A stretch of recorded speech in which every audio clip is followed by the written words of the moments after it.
18 फरवरी 2026 को छतरपुर जिले के ईसानगर में शासकीय संदीपनी उच्चतर माध्यमिक विद्यालय में जब 12वीं के बोर्ड परीक्षा चल रही थी, इतिहास का पेपर था। एक विद्यार्थी जो इतिहास का पेपर देने पहुंचा था, लेकिन उसे इस बात का तनिक भी अंदेशा नहीं था कि इतिहास का पेपर लिखते लिखते वो भी इतिहास के पन्नों में दर्ज हो जाएगा। ऐसी घटना घटित हुई।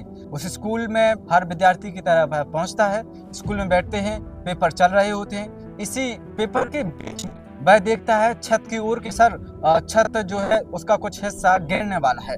इसकी जानकारी पास में खड़ी मैडम को देता है। मैडम जैसे ही सर से पूछने जाती हैं कि सर यहाँ कुछ गड़बड़ है, इसी बीच वह छत का प्लास्टर गिरता है, उस विद्यार्थी के हाथ को चोटिल कर देता है, उसके सिर में भी चोट आती है। सोचिए, ये मध्य प्रदेश ही है जो इतने अच्छे चमत्कारों के लिए जाना जाता है।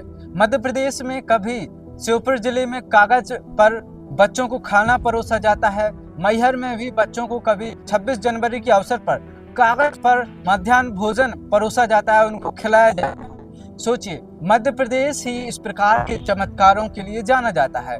एक तरफ मध्य प्रदेश की विधानसभा में हजारों करोड़ों रुपए का बजट पेश किया जा रहा हो और स्कूलों के लिए भी लगभग संदीपनी स्कूल विद्यालय के लिए मैंने जहां तक देखा है उसमें 4000 करोड़ रुपए आवंटित किए गए हैं वर्ष 2026-27 के इस बजट में। तो वहां से तो आंकड़े बड़े बड़े आ रहे हैं, लेकिन जमीनी हालात यही बताते हैं कि स्कूलों की स्थिति दयनीय होती जा रही है और ये जानकारी निचले स्तर से लेकर उच्च स्तर तक जाती है, लेकिन ना तो निचले स्तर पर कोई एक्शन लिया जाता है, ना ही बड़े स्तर पर। और ये हो रहा है ऐसे लोगों के साथ जो गरीब हैं, जो कमजोर हैं, जिनकी आय कम है, जो सरकारी स्कूलों में पढ़ने के लिए मजबूर हैं। क्योंकि स्कूलों की होती दयनीय स्थिति ये बताती है कि स्कूलों में शिक्षा व्यवस्था, जो सरकारी स्कूल है उसमें लगातार शिक्षा का जो स्तर है वो गिरता जा रहा है। लगातार डेटा बढ़ाने की सरकार कोशिश कर रही है कि स्कूलों में ज्यादा से ज्यादा बच्चे पास हों, लेकिन स्कूलों की